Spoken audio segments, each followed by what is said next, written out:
KGW News Channel 8 First Alert Storm Team. A global climate change special report. Winds of Change. Good evening, everybody. I'm Matt Safino. The change to our climate is both gradual and at times dramatic. Tonight on this special, you'll hear from Oregon's top climatologist, nationally recognized for his work in the study of climate change. Also, we'll show you the impact of climate change right here in the Northwest on these icons, the wine industry, the salmon, and our own Mount Hood. Now, one of the ways we can measure changes to the climate is by studying the ancient sheets of ice that flank our mountains. The glaciers on the Cascade Peaks have grown and shrunk through the ages. They're a living indicator of climate, but right now they're receding faster than any time in recorded history. Mount Hood defines Portland's skyline. It's part of our identity. Some would say part of Oregon's soul.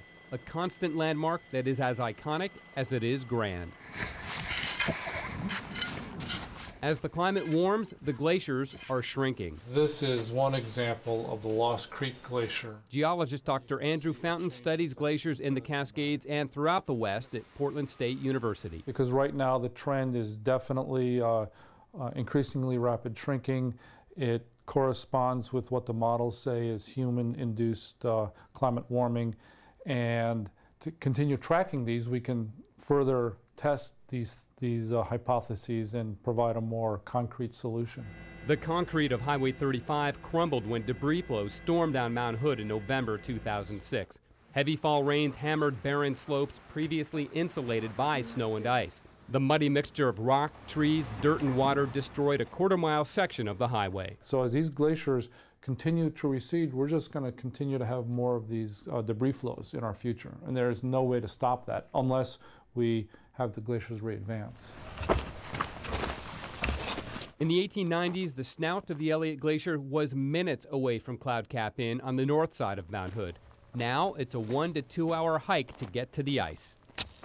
Monty Smith leads climbs for the Mazamas Mountaineering Club in Portland. He says the changes in the amount of snow and ice on the mountain have dramatically changed climbing and climbing safety. Well, a lot of it is the receding glaciers, areas that used to be covered completely in ice and that are just now rubble. I think there's a lot more rockfall now in a lot of the areas where there used to be a big glacier. Even when you're on the mountain, it's hard to imagine the loss of glacial ice and what it used to look like here on the north side of Mount Hood. But there are historical pictures taken close to where I'm standing now that tell that story. Harry Reid's 1901 picture of the Elliott Glacier shows how far down the slopes the Elliott used to go. Compare the ridgeline on the left in the Reid 1901 picture to the same shot taken by Hood River climber Darrell Lloyd in 2006. You can see how far down the slope the glacier has retreated. And what we're looking at here... Jeff Thomas manages the Mazamas maps and historic pictures. In the early days of climbing on Mount Hood, when snow and glaciers locked rock and ice in place, the risks of climbing were actually less than they are today.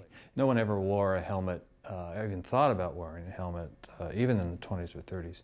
Here you go, now you have to have a helmet. Even in full winter conditions, you've got rocks coming down, ice coming down, that sort of thing. As our climate continues to warm, the climbing season will likely grow shorter and the dangers greater. A reminder that the real constant on Mount Hood is change.